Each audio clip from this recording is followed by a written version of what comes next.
Bapak, Ibu, saudara-saudara, saat ini semua wajib pakai masker. Indonesia pasti bisa.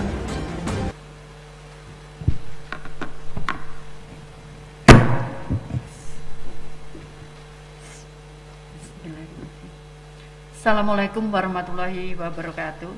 Selamat siang dan salam sejahtera bagi kita semua. Yang saya hormati Pak Mendagri, Pak Menteri Kesehatan, dan rekan-rekan media. Kami ingin menyampaikan bahwa dalam rangka PPKM, maka pemerintah memberikan kelebihan atau bantalan, kalau istilahnya Bu Sri Mulyani, yang lebih besar dibandingkan kondisi normal. Kondisi normal, pemerintah memberikan 2 jenis bantuan yang dikelola oleh Kementerian Sosial di luar kementerian yang lain, yaitu BPNT atau bantuan pangan non tunai atau kartu sembako yang melalui e-warung. Nah, dan PKH, program keluarga harapan, itu dalam kondisi normal. Kemudian pada saat COVID, maka pemerintah menurunkan bantuan sosial tunai. Kalau BPNT atau kartu sembako itu nominalnya per kepala keluarga itu Rp200.000. Kemudian untuk PKH itu tergantung, karena itu meskipun PKH jumlah keluarga penerimanya itu 10 juta, namun impact daripada penerima bantuan, karena satu keluarga bisa 2-3 orang yang menerima bantuan. Kalau mereka punya anak SD, SMP, SMA, maka mereka bisa menerima 5 jenis atau 4 jenis bantuan, tergantung keluarganya. Sehingga total sebetulnya yang dibantu oleh pemerintah itu dari PKH 33 juta sekian. Jadi bukan hanya 10 juta keluarga penerima, karena itu menyangkut jiwa. Kemudian bantuan sosial tunai pada saat awal 2021, karena diprediksi saat itu bahwa COVID akan selesai di bulan April dengan pertimbangan-pertimbangan bermacam-macam termasuk vaksin, maka kemudian bantuan sosial tunai yang diberikan kepada 10 juta keluarga penerima manfaat itu diberikan dalam 4 bulan.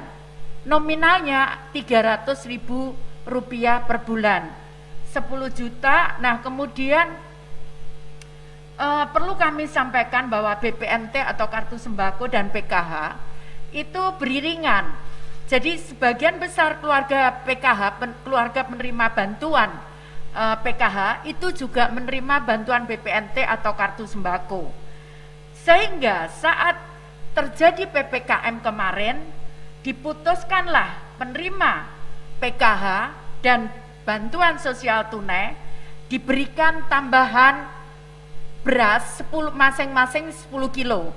Jadi kalau kita hitung keluarga penerima PKH 10 juta, kemudian BST itu 10 juta, totalnya 20 juta, masing-masing menerima 10 kilogram beras.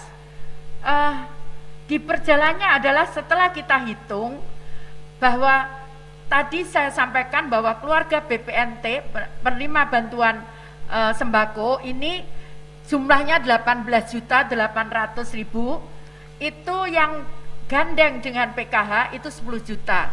Artinya ada 8.800.000 keluarga yang belum menerima bantuan beras.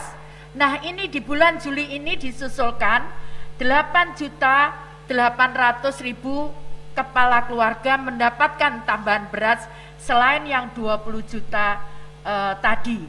Nah, kemudian ini sesuai dengan undang-undang, ini mungkin juga menjawab pertanyaan dari teman dari BBC, kalau nggak salah BBC, itu disampaikan bahwa bagaimana banyak yang belum menerima.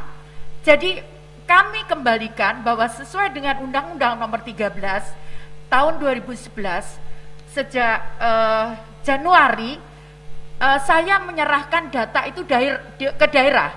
Jadi usulan penerima bantuan sosial itu kita serahkan kepada daerah. Jadi kami tidak melakukan verifali. Jadi kami hanya cek, mencocokkan dengan data kependudukan.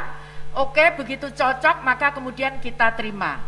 Nah, jadi sesuai dengan undang-undang kita kembalikan verifali data itu ke daerah. Jadi kalau ini kenapa tidak terima, maka daerahlah yang berhak memberikan usulan kepada kami. Contohnya kemarin juga di lapangan, Bu, ini kenapa dihapus? Ternyata setelah kita cek, ternyata daerah yang menghapus, bukan kami yang menghapus. Jadi seperti itu. Jadi kita kembalikan sesuai dengan undang-undang amanat undang-undang nomor 13 tahun 2011 tentang fakir miskin. Kemudian untuk pula menampung tadi saya sampaikan semenjak saya menjadi menteri, maka usulan itu adalah dari daerah. Ternyata ada penambahan jumlah kurang lebih 5,9 juta kepala keluarga yang diusulkan baru oleh daerah untuk menerima bantuan. Nah, 5,9 juta ini juga kami usulkan kepada Kementerian Keuangan untuk mendapatkan bantuan sebesar 200.000 per bulan. Itu akan diberikan mulai Juli sampai dengan Desember. Jadi penerima bantuan BPNT tunai, bantuan pangan non tunai atau sembako itu totalnya 18,8 juta ditambah 5,9 juta baru sesuai usulan daerah. Jadi nanti menerimanya karena masih baru, menerimanya bulan Juli sampai dengan Desember. Kemudian karena BPNT, keluarga penerima BPNT atau kartu sembako itu nominalnya 200.000. Kalau PKH itu tergantung jumlahnya, bahkan ada yang bisa menerima 1 juta lebih kemarin. Itu tergantung item di dalamnya, ada lansia, ada disable, ada anak dan sebagainya. Nah, karena BPNT ini menerima hanya 200.000, maka akan diberikan tambahan selama 2 bulan, 2 kali, jadi 2 kali sebulan, 2 bulan, totalnya 2 bulan. Jadi mestinya dia hanya nerima 12 bulan. Namun kemudian ditambah lagi 2 bulan, jadi 2 kali 200.000, sejumlah penerima 18.800.000.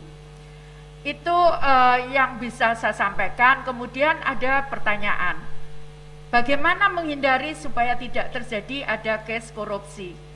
Yang pertama kita lakukan adalah kami memperbaiki kualitas data kami. Jadi kami memperbaiki kualitas data kami untuk supaya lebih akuntabel, yaitu pertama kami mensinkronkan seluruh data yang ada di Kementerian Sosial. Nah, kemudian kita memadankan dengan data kependudukan, sehingga sempat kemarin saya sampaikan kita menidurkan 21 juta data karena ada ganda dan sebagainya. Pertama yang kita lakukan itu. Kemudian yang kedua adalah mekanismenya yang kita perbaiki. Kami mulai bulan Januari sampai sekarang kami menyalurkannya dalam bentuk transfer uang ke bank dan kemudian warga bisa mengambil di bank. Nah, khusus untuk beras, pengadaan beras itu dilakukan oleh Bulog. Bulog langsung mengirim ke keluarga penerima manfaat. Seperti itu. Jadi tidak melalui Kementerian Sosial, tapi Bulog langsung mengirim ke keluarga penerima manfaat. Kemudian yang ketiga, mudah-mudahan kita bisa launching nanti tanggal 17 Agustus. Kita akan mungkin teman-teman media menanyakan yang kasus kemarin bagaimana kita bisa memperbaiki. Kita sudah siapkan software, kami dibantu oleh BI dan juga dalam pengawasan OJK, dibantu dengan teman-teman muda yang bekerja di sektor fintech dan e-commerce untuk menggunakan aplikasi. Jadi nanti belanja bisa di mana saja, bukan di e-warung saja, tapi bisa di mana saja menggunakan fitur itu.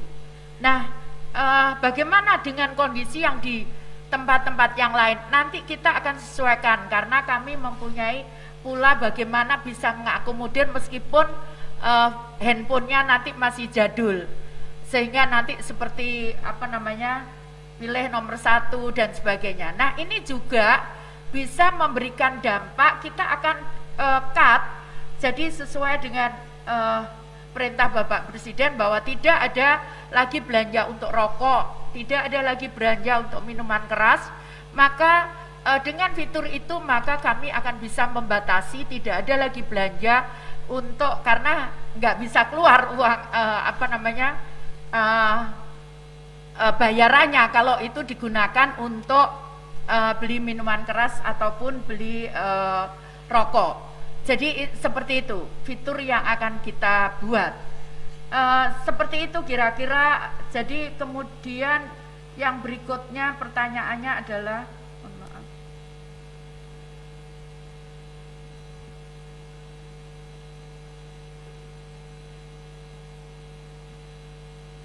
ya, tadi yang saya sampaikan untuk data, karena kami menerima usulannya dari pemerintah daerah. Jadi kemarin sempat kita verifali, jadi mulai bulan Januari sampai akhir Juni kemarin daerah melakukan verifali di lapangan, maupun mereka yang misalkan ini mereka non-eligible kan, atau mereka mengusulkan baru. Nah, tadi saya sampaikan ada usulan baru kurang lebih 5,9 juta dan ada pula yang di non-eligible kan. Ada yang non-eligible itu disebabkan macam-macam, ada meninggal dan sebagainya. Tapi kemarin kita sempat lihat di lapangan sebetulnya masih layak. Nah, kita komunikasi dengan kepala daerahnya untuk bisa diperbaiki datanya di kemudian hari. Saya kira demikian rekan-rekan semuanya. Terima kasih. Baik.